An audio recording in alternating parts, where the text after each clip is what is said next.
خدا ان تو اپنے پاکلام کو سمجھنے کے لیے ہمیں تیار کر. ہمیں سے ہر ایک کو جو آج یہاں پر موجود ہے اور ان تمام کو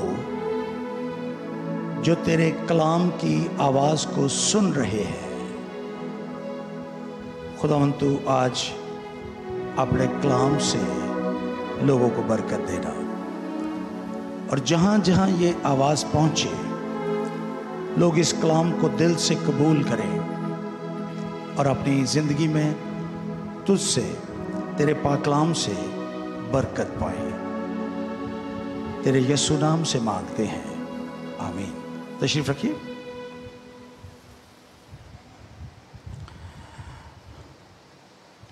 خداوند کے پاکلام کا یہ حصہ جو آج صبح آپ کے سامنے تلاوت کیا گیا ہے، یہ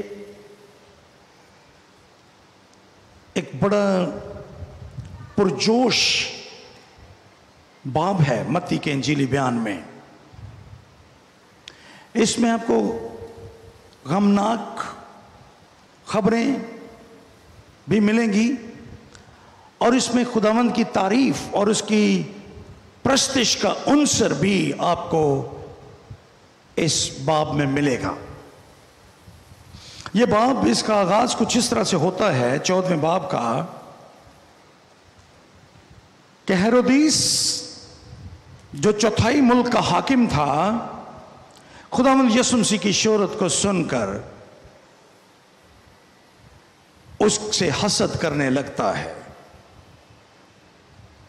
اس کا خیال یہ ہے کہ یسوع بڑی تیزی کے ساتھ مقبولیت حاصل کر رہا ہے، اور یہ ممکن ہے کہ وہ کسی وقت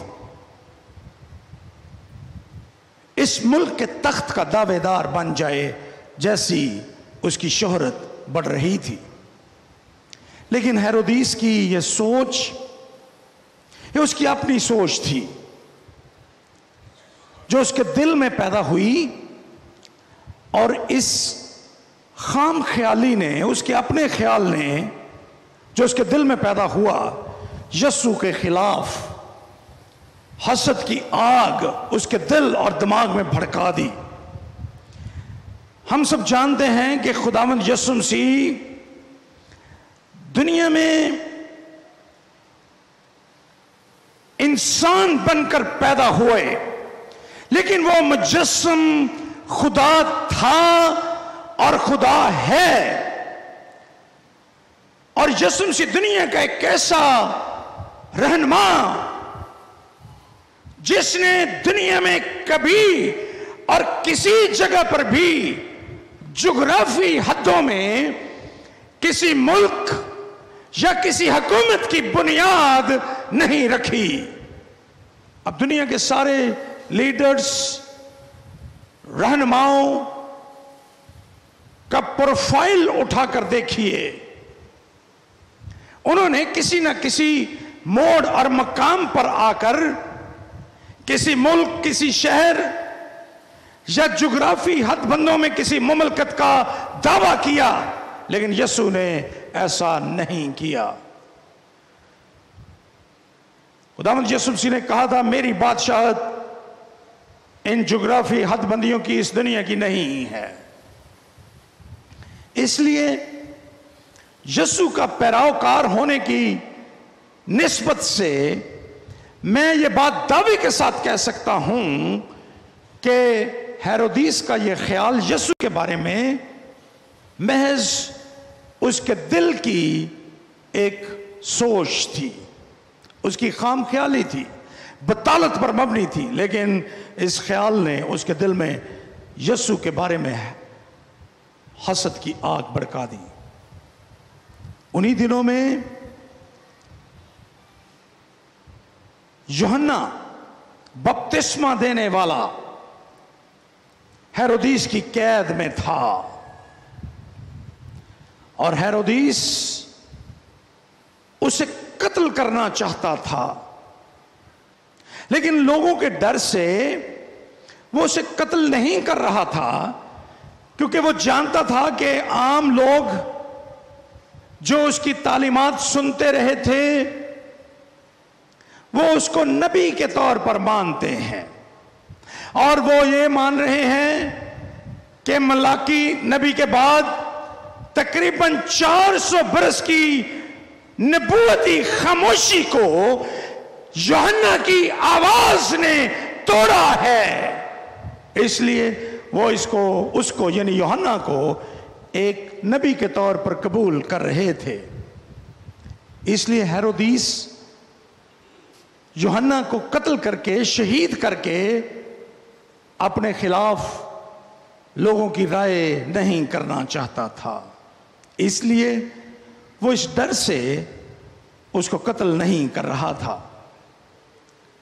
لیکن اسی دورانیے میں خداوند یسوع مسیح کے خلاف حسد کی آگ اس کے دل میں بڑکتے بڑکتے ایک طاقتور آگ کی صورت اختیار کر چکی تھی۔ اسی دورانیے میں اس کی سالگرہ کا دن آ گیا، اور یہاں پر یہ لکھا ہے کہ ہیرودیاس کی بیٹی نے محفل میں ناچ کر ہیرودیس کو خوش کیا۔ یہ اس کی بھتیجی تھی جس سے وہ شادی کرنا چاہتا تھا۔ یہ جو بھی حالات تھے، اس نے اس کی ماں کے ساتھ وہ شادی کرنا چاہتا تھا۔ جب اس نے ناچ کر ہیرودیس کو خوش کیا تو ہیرودیس نے اس سے وعدہ کیا کہ جو کچھ تو مانگے گی تجھے دوں گا، اور اس نے اپنی ماں کے سکھانے پر اس سے کہا مجھے یوحنا بپتسمہ دینے والے کا سر تھال میں یہی منگوا دے۔ پاک کلام یہ بیان کرتا ہے 9ویں آیت میں کہ بادشاہ غمگین ہوا مگر اپنی قسموں اور مہمانوں کے سبب سے حکم دے دیا کہ سر دے دیا جائے، اور یوحنا عارف کا سر کاٹ کر تھال میں رکھ کر اس لڑکی کو پیش کر دیا گیا۔ بہت غمگین واقعہ تھا، اس کا دشمن بادشاہ بھی غمگین ہوا۔ آپ اندازہ کر سکتے ہیں کہ یہ کس قدر غمناک خبر تھی۔ جہاں جہاں جس نے اس خبر کو سنا ان کے دل غم سے بھر گئے۔ یوحنا بپتسمہ دینے والا شہید کر دیا گیا ہے، وہ جو حق کی آواز اٹھا رہا تھا اب اس دنیا میں نہیں رہا، اور وہ شہید کر دیا گیا ہے۔ ایک غمناک خبر تھی جس نے ہر ایک کے دل کو رنج اور غم سے بھر دیا۔ لیکن اس کے بعد 13ویں آیت میں، اسی باب کی 13ویں آیت سے ہم یہ بیان پڑھتے ہیں کہ خداوند یسوع مسیح کشتی پر الگ کسی ویران جگہ کو روانہ ہوا۔ یسوع بھی غمگین تھا یوحنا کی شہادت سے، وہ تنہا دعا کرنا چاہتا تھا، اس کا دل غم سے بھرا تھا۔ لیکن لوگوں کی یہاں پہ لکھا ہے اور لوگ یہ سن کر شہر شہر سے پیدل اس کے پیچھے گئے۔ ایک بہت بڑی بھیڑ جمع ہو گئی وہاں پر جہاں یسوع تھا، لوگ اس کے پیچھے جانے لگے کیونکہ یوحنا شہید ہو چکا تھا، اور لوگ اب یسوع کے پیچھے جا رہے تھے کیونکہ وہ یعنی خداوند یسوع مسیح اب ان کی امیدوں کا مرکز بن چکا تھا۔ وہ یسوع سے سننا چاہتے تھے، وہ وہاں پر چلے گئے اس کے پیچھے، اور اس نے بھیڑ کو دیکھ کر ان کے بیماروں کو، ایک مرتبہ پھر یہاں پر لکھا ہے اسے ان پر ترس آیا اور اس نے بیماروں کو اچھا کر دیا۔ شام ہوئی، شاگرد اس کے پاس آ کر کہنے لگے کہ یہ ویران جگہ ہے، ہم کیا کریں؟ تو لوگوں کو رخصت کر دے، ان کو کہہ کے چلے جائیں اور اپنے لیے جا کر گاؤں میں سے کھانا خرید لیں۔ یسوع نے ان سے کہا ان کا جانا ضرور نہیں، تم ہی ان کو کھانے کے لیے دو۔ اور پھر اس کے بعد انہوں نے کہا کہ ہمارے پاس 5 روٹیاں اور 2 مچھلیاں ہیں۔ یسوع نے ان کو کہا کہ ان کو میرے پاس لے آؤ، اور پھر 5 روٹیاں اور 2 مچھلیاں لے کر اس نے آسمان کی طرف دیکھا، برکت دی، توڑ کر شاگردوں کو دی، شاگردوں نے لوگوں کو دی، اور 5000 مرد عورتیں اور بچے ان 5000 میں شامل نہیں ہیں. اگر آپ ان کو بھی ان میں شامل کر لیں تو یہ تقریباً 15000 سے زیادہ لوگ بن جائیں گے. ان سب نے ان 5 روٹیوں اور 2 مچھلیوں میں سے کھایا. سارے لوگ سیر ہو گئے اور 12 ٹوکریاں بچے ہوئے ٹکڑوں کی بھی بچ گئی. یہ ایک بہت بڑا معجزہ تھا جو یسوع نے کیا. لوگ حیران رہ گئے اس معجزے کو دیکھ کر اور خدا کی تعریف کرنے لگے. وہ لوگ جو یوحنا کی شہادت سے غمگین تھے، خداوند یسوع مسیح کے معجزے نے ان میں ایک نیا دم پھونک دیا. ایک نئی زندگی ان کے اندر آ گئی اور وہ خداوند یسوع مسیح کی تعریف کرنے لگے. اس کے بعد ان 2 بڑے واقعات کے بعد تیسرا بڑا واقعہ پیش آتا ہے اس باب میں، اور وہ واقعہ یہ ہے کہ یسوع نے اپنے شاگردوں کو مجبور کیا کہ وہ کشتی میں سوار ہو کر اس سے پہلے جھیل کے پار چلے جائیں، اور وہ اکیلا وہاں پر ٹھہرنا چاہتا ہے. آپ جانتے ہیں کہ یسوع اس سے پہلے بھی ویران جگہ پر گیا ہے اسی باب میں تاکہ دعا کرے. لوگ آ گئے، لوگوں کو یسوع نے 5000 سے زائد لوگوں کو سیر کیا، کھانا کھلایا. لوگ اپنے گھروں کو واپس لوٹ گئے. یسوع اپنے شاگردوں کو کہتا ہے کہ وہ بھی اب جھیل کے پار چلے جائیں، اور اکیلا وہاں پر دعا کرنے کے لیے ٹھہرنا چاہتا ہے. شاگرد غالباً جانا نہیں چاہتے تھے. انہوں نے ایک بہت بڑا معجزہ دیکھا تھا. وہ یوحنا کی شہادت سے بھی واقف تھے، اس لیے شاگرد یسوع کو اکیلا نہیں چھوڑنا چاہتے. لیکن یہاں پر یہ لفظ لکھے ہیں کہ یسوع نے ان کو یعنی شاگردوں کو اس نے مجبور کیا. وہ جانا نہیں چاہتے لیکن یسوع نے ان کو مجبور کیا کہ وہ کشتی میں بیٹھ کر جھیل کے پار چلے جائیں. شاگرد چلے جاتے ہیں، لوگوں کو رخصت کر دیا جاتا ہے، شاگرد بھی چلے جاتے ہیں. اس وقت کشتی کی جو لوکیشن ہے وہ یہ بتائی گئی ہے یہاں پر کہ کشتی اس وقت جھیل کے بالکل درمیان میں تھی. یہ ایک بڑی جھیل ہے جس کو کئی مرتبہ سمندر بھی کہا گیا ہے. یہ انتہائی گہری جھیل ہے فلسطین کے علاقے میں، اور خداوند یسوع مسیح کی خدمت کا بہت سا وقت اس جھیل کے کناروں پر گزرا. یہ لوگ شاگرد اس وقت جھیل کے بالکل درمیان میں ہیں، کشتی میں بیٹھے ہیں، لیکن خداوند یسوع مسیح وہاں پر کنارے پر اکیلے ہیں، اور وہ دعا کرنے کے لیے رک گئے ہیں. وہ کشتی میں موجود نہیں ہیں.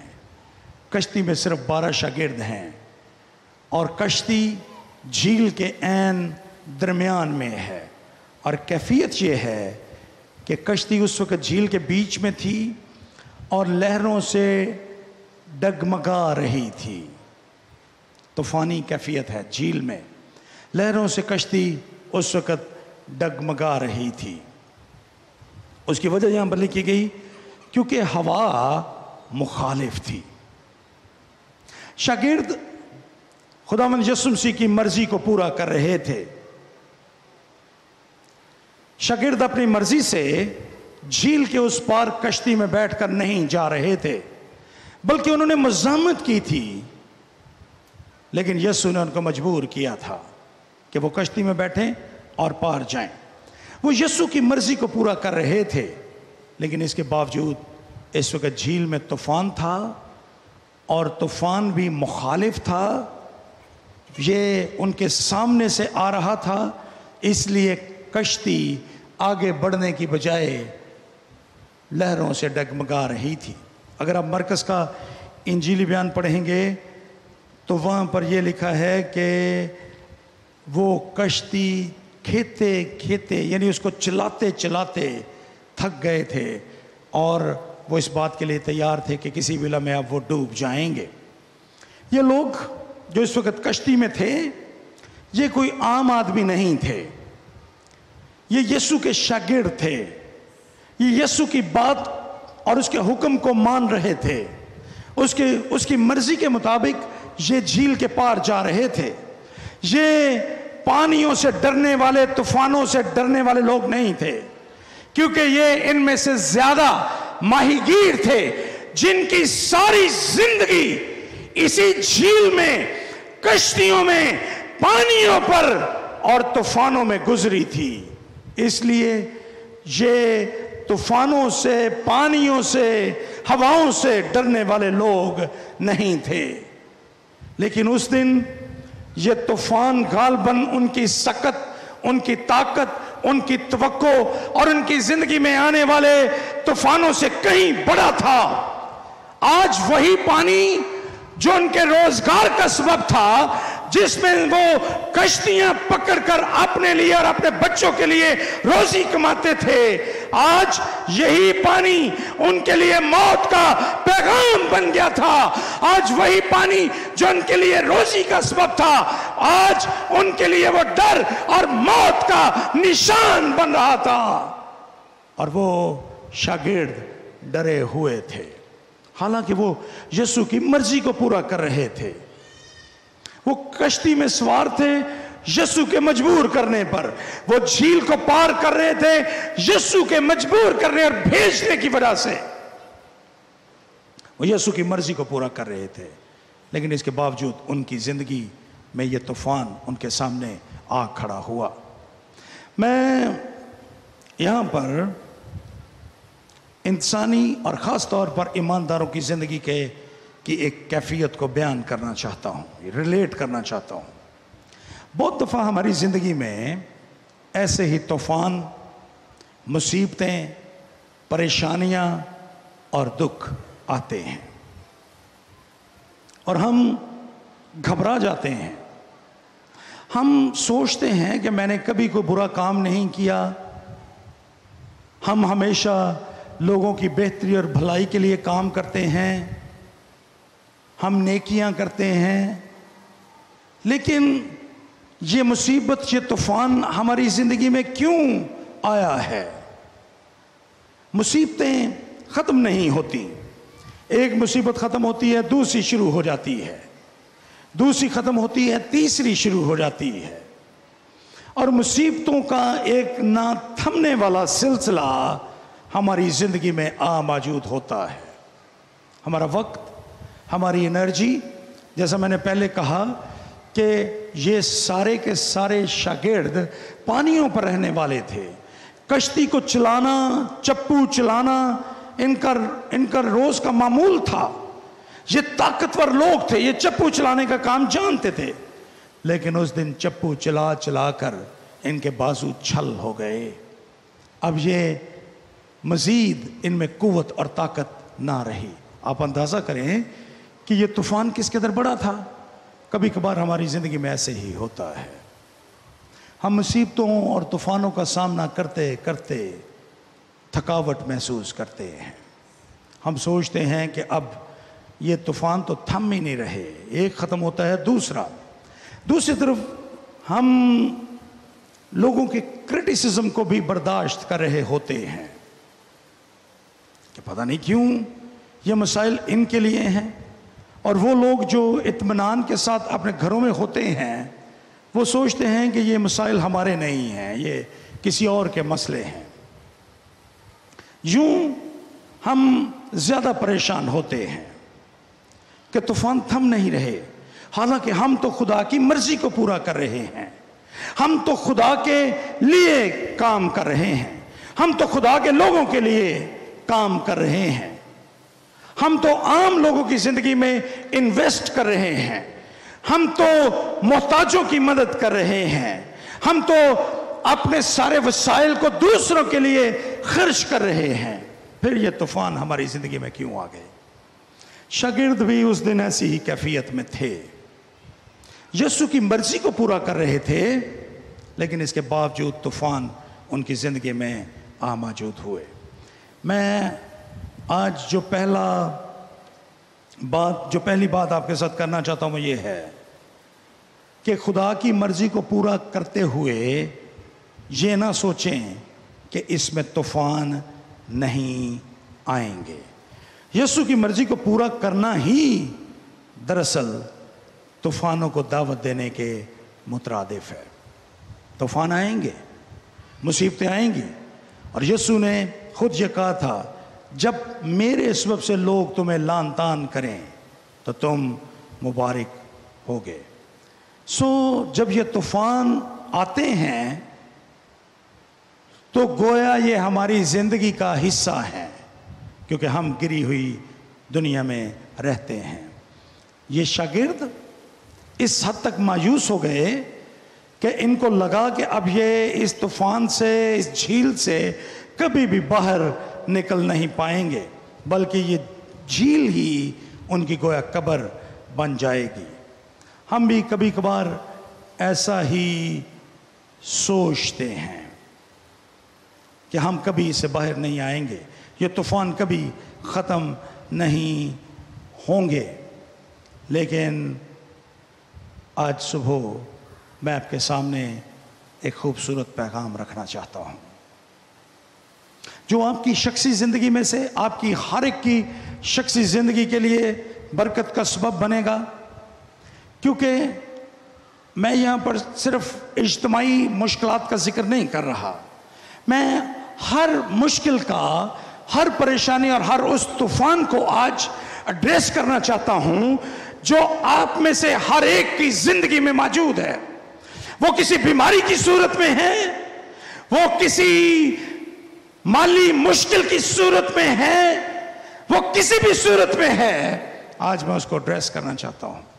اگر آج آپ کسی ایسی کیفیت میں ہیں جہاں سے آپ کو لگتا ہے کہ آپ اس میں سے نکل نہیں پائیں گے، تو میں آج آپ کو اس بابت خوشی کا پیغام دینا چاہتا ہوں۔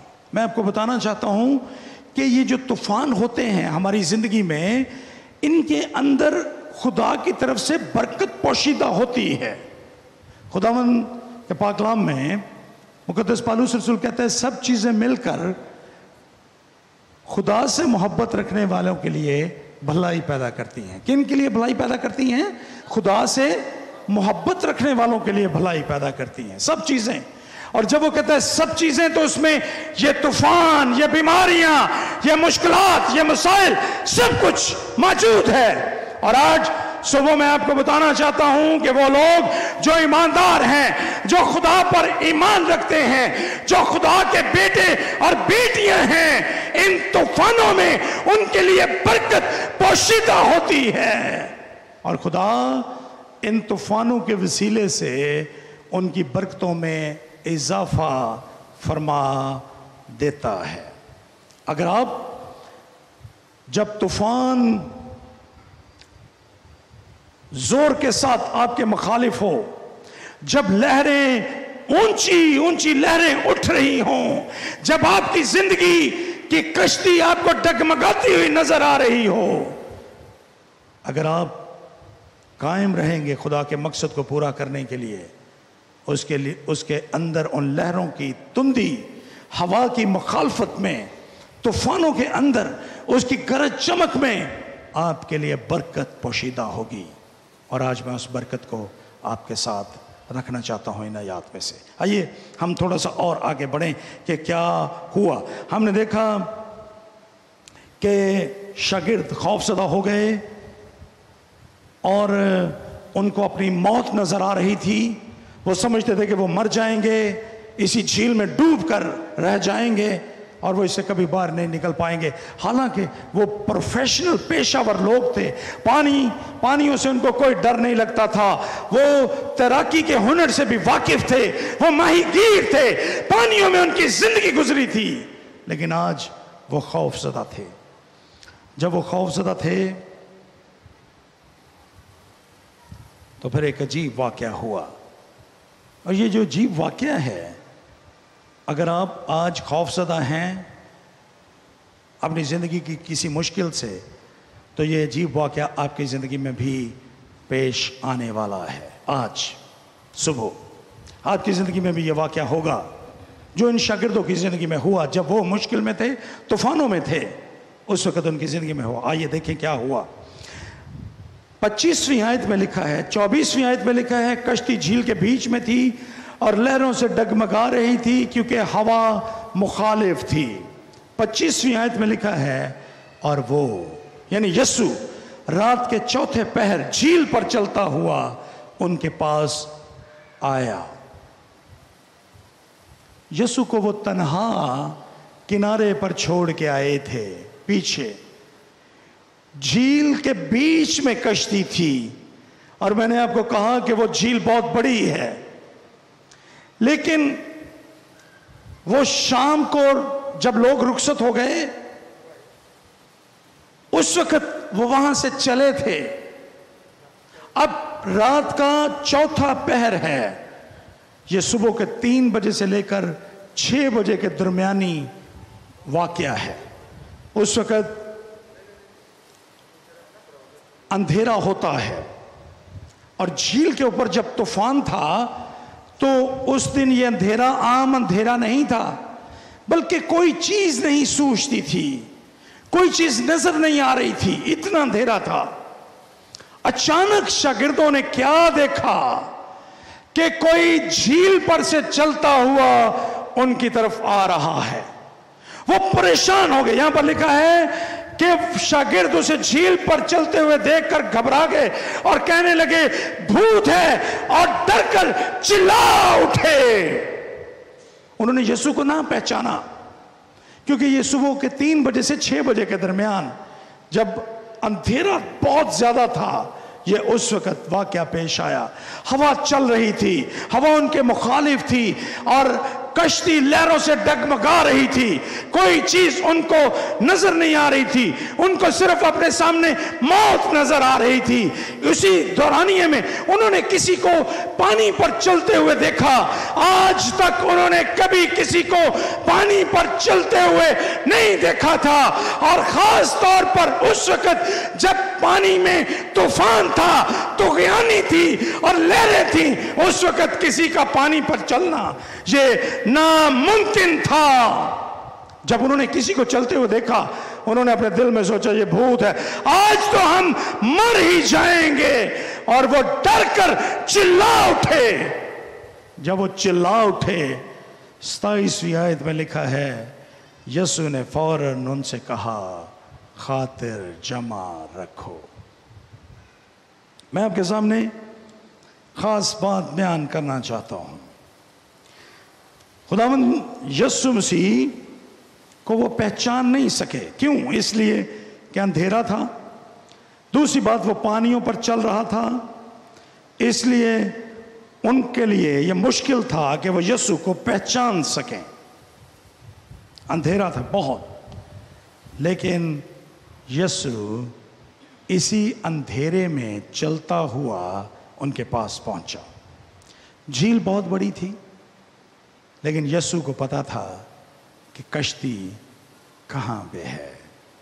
اس بہت بڑی جھیل میں, جس کو سمندر بھی کہا جاتا ہے, یسوع کو پتا تھا کہ کشتی کہاں پر ہے, اور یسوع اندھیرے میں چلتا ہوا ان تک پہنچا. یہ پہلی بات ہے.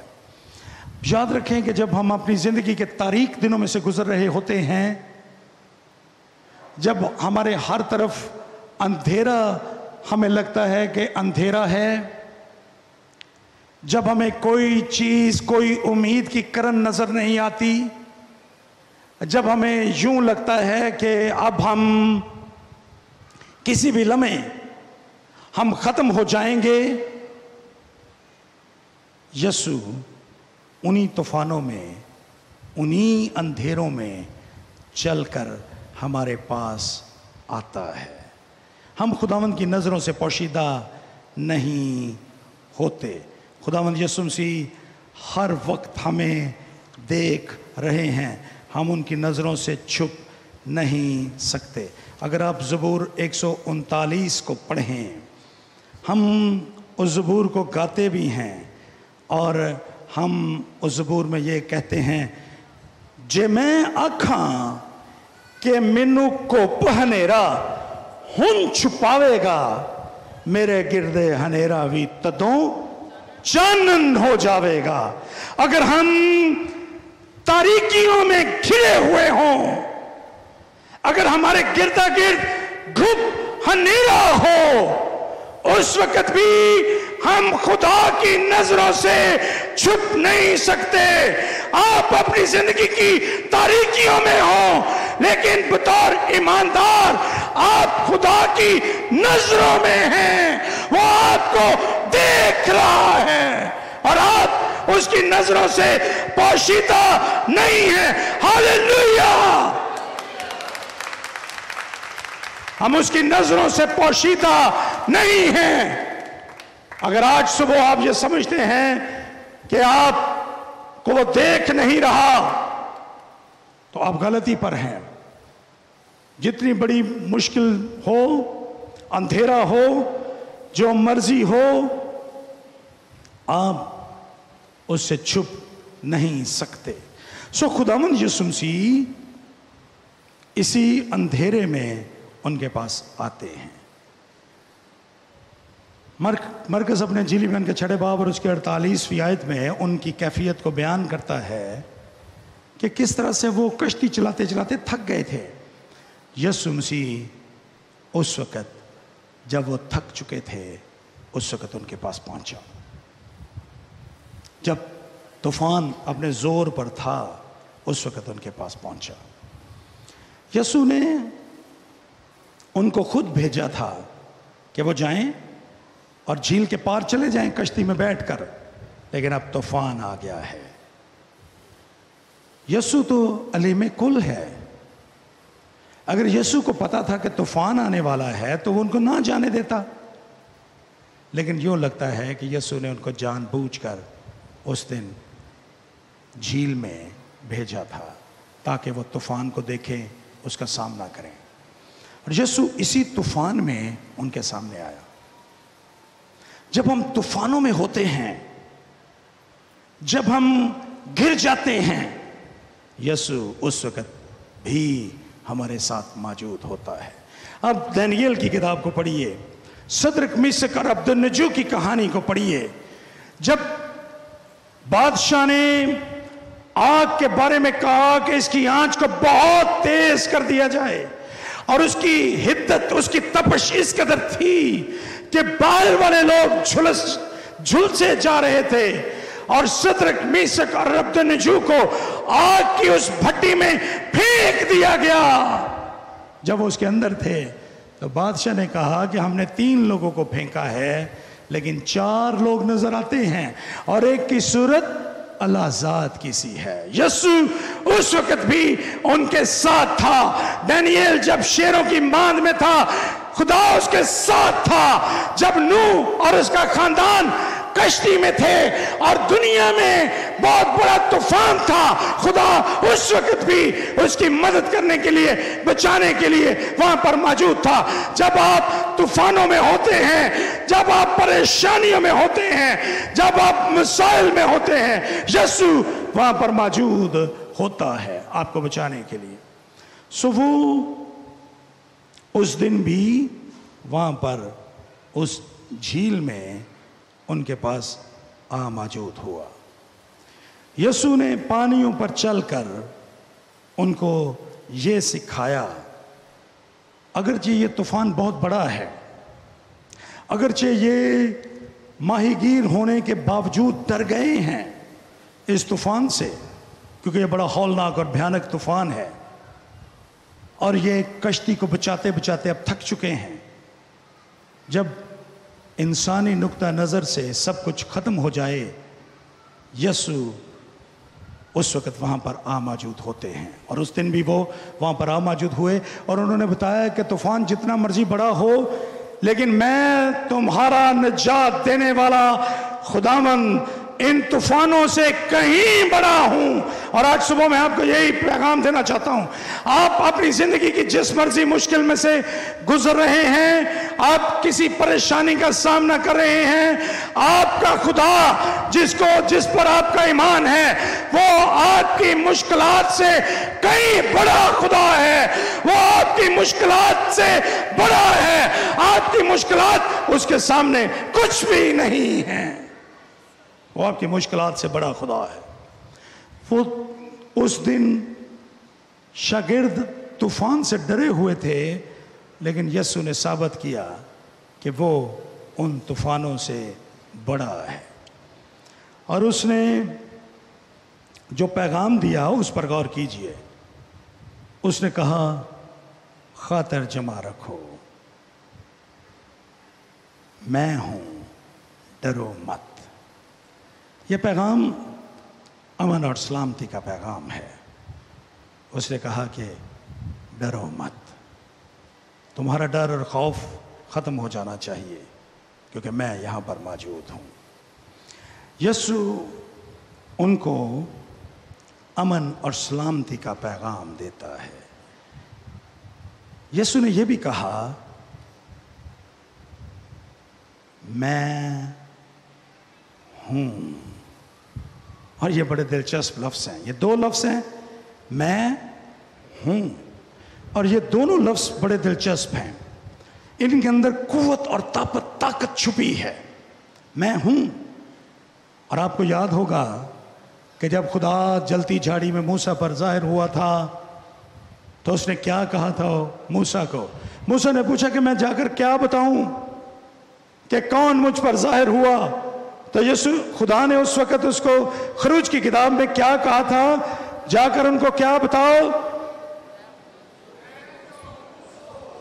میں جو ہوں سو ہوں. اور یہاں پر یسوع کیا کہتا ہے؟ خاطر جمع رکھو, میں ہوں, میں ہوں. یہ یسوع کا نام ہے جو قوت اور طاقت سے بھرا ہے. پرانے عہد نامے کا یہوہ ادونائی, طاقت سے بھرا ہوا خدا, اس کائنات کا خالق, اس کا مالک, اور ساری دنیا سے بڑا, سب سے اعلیٰ یسوع نام میں ہوں. یسوع نے کہا میں ہوں, میں ہوں. طاقت, قوت, میں ہوں. تم طوفان سے ڈر رہے ہو, یہ میں ہوں جو ان طوفانوں پہ چل کر تمہارے پاس آیا ہوں. میں ہوں. یہ خداوند کی قوت اور طاقت کا اظہار ہے. اور پھر اپنی طاقت کا اظہار وہ ایک اور لفظ سے کرتا ہے. اس نے کہا ڈرو مت, خوف زدہ نہ ہو. اب تمہارا ڈر ختم ہو جانا چاہیے. ڈرنے کی کوئی بات نہیں ہے. طوفانوں سے ڈرنے کی کوئی بات نہیں. طوفانوں سے ڈرنا چاہیے ہمیں؟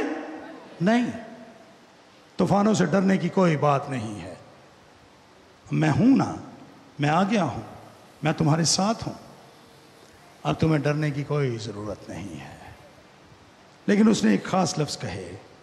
اس نے کہا خاطر جمع رکھو, میں ہوں, ڈرو مت.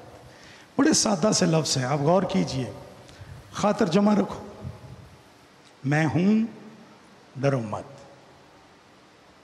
یسوع کی طاقت, قوت, امن, سلامتی اور اس کے قادر مطلق ہونے کا نشان ہے یہ تین لفظ. اور انہی تین لفظوں کو آج میں آپ کے ساتھ رکھنا چاہتا ہوں. خاطر جمع رکھو, میں ہوں, ڈرو مت. یسوع آپ کو کہتے ہیں آپ کے حالات میں, آپ کی مشکلات میں, آپ کے طوفانوں میں وہ موجود ہے اور آپ سے کہتا ہے خاطر جمع رکھو, میں ہوں, ڈرو مت. لیکن پھر ایک عجیب واقعہ ہوا. پطرس نے اس سے کہا اے خداوند اگر تو ہے تو مجھے حکم دے کہ پانی پر چل کر تیرے پاس آؤں۔ پطرس طوفان ہے، طغیانی ہے، لہریں، بڑی بڑی لہریں اٹھ رہی ہیں۔ پطرس نے کہا یسوع اگر یہ تو ہے تو مجھے حکم دے کہ پانی پر چل کر تیرے پاس آؤں تاکہ میں بھی پانی پر چلوں، اگر یہ تو ہے۔ تو یسوع نے اسے کیا کہا؟ صرف ایک لفظ یسوع نے کہا تھا۔ کیا کہا یسوع نے؟ آ۔ یسوع نے اسے کہا آ، اور یہ لفظ آ اپنی ذات میں طاقت اور قوت سے بھرا ہوا لفظ ہے، آ۔ اور پطرس کشتی سے اتر کر یسوع کے پاس جانے کے لیے پانی پر چلنے لگا۔ He started to walk on the waters۔ پطرس تو خدا نہیں تھا، لیکن خدا اس کے سامنے کھڑا تھا کچھ فاصلے پر، اور وہ کشتی سے اتر کر پانی پر چلتا ہوا یسوع کی طرف جانے لگا۔ یسوع اس کے ایمان کو مضبوط کر رہے تھے، لیکن مجھے پتا ہے I realize it that Peter did not walk last long۔ وہ زیادہ دیر تک پانی پر نہیں چل سکا۔ یسوع نے اسے کہا آ، یسوع کی طرف جانے لگا پانی پر چلتا ہوا۔ ایک بات پکی ہے کہ پطرس یسوع کے علاوہ ایک اور شخص اس دن جھیل کے پانیوں پر چلا، اور وہ کون تھا؟ پطرس۔ چلتا ہوا جانے لگا، لیکن تھوڑی ہی دیر کے بعد وہ ڈگمگانے لگا۔ یہاں پر لکھا ہے جب ہوا دیکھی تو ڈر گیا، اور ڈوبنے لگا تو چلا کر کہا اے خداوند مجھے بچا۔ یہ بڑا انٹرسٹنگ بات ہے۔ جب اس نے یسوع پر سے اپنی نظریں ہٹائیں، ہوا کی طرف دیکھا، یہاں پر صاف لکھا ہے مگر جب ہوا دیکھی تو ڈر گیا۔ جب طوفان کو دیکھا تو ڈر گیا۔ آج صبح ایک اور پیغام میں آپ کے ساتھ چھوڑنا چاہتا ہوں۔ اپنی زندگی کے طوفانوں کی طرف نہ دیکھیے، بلکہ کس کی طرف دیکھیں؟ یسوع کی طرف۔ He is greater than your storms۔ وہ آپ کے طوفانوں سے بڑا ہے۔ جب آپ یسوع کی طرف دیکھیں گے تو آپ ڈوبیں گے نہیں، لیکن جو ہی آپ طوفانوں کی طرف دیکھیں گے آپ کی مشکلات بڑھ جائیں گی۔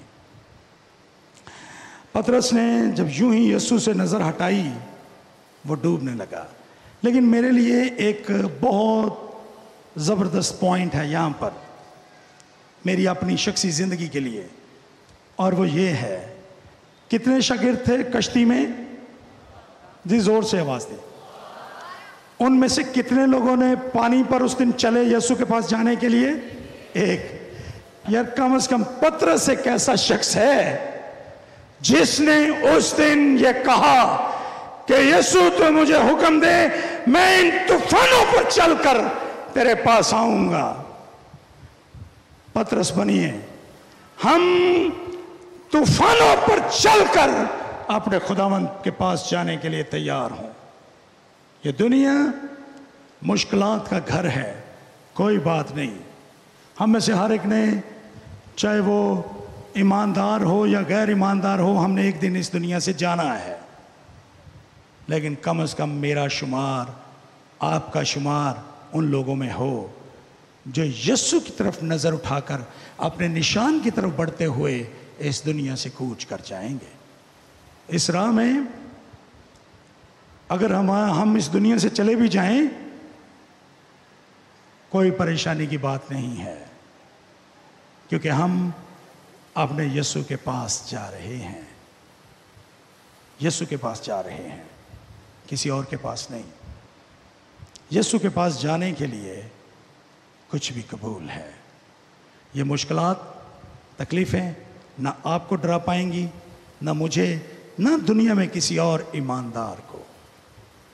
ہمیں اپنا کام کرنا ہے، اور ہمارا کام خداوند کی محبت کو بانٹنا ہے۔ اور اس نے اس دن پطرس اور اس کے شاگرد اور اس کے ساتھیوں کو بھی یہ سکھایا۔ لیکن کیا ہوا؟ یسوع نے اس کو پکڑ لیا اور کہا اے کم اعتقاد تو نے کیوں شک کیا؟ اور 32ویں آیت میں لکھا ہے جب وہ کشتی پر چڑھ آئے تو ہوا تھم گئی۔ ہوا طوفان اس وقت تک رہے جب تک یسوع کشتی سے باہر تھا، لیکن جو ہی یسوع اور پترس دونوں کشتی کے اندر آئے ہوا تھم گئی۔ یہ خداوند کی طاقت اور قوت تھی۔ شاگردوں نے کیا کیا؟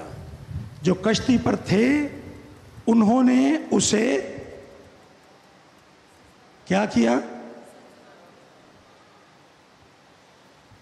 اپنی بائبل میں سے دیکھیے، اونچی آواز میں بتائیے۔ نہیں، اس سے پہلے انہوں نے کچھ اور بھی کیا۔ انہوں نے اسے سجدہ کیا۔ شاگردوں نے کیا کیا؟ یسوع کے سامنے اس کو سجدہ کیا اور کہا یقیناً تو خدا کا بیٹا ہے۔ اور یہ انجیلی بیانات میں پہلا موقع ہے جہاں پر شاگردوں نے کلہم، سارے شاگردوں نے یسوع کو یک زبان کہا کہ تو یقیناً خدا کا بیٹا ہے، اور انہوں نے اس کو سجدہ کیا۔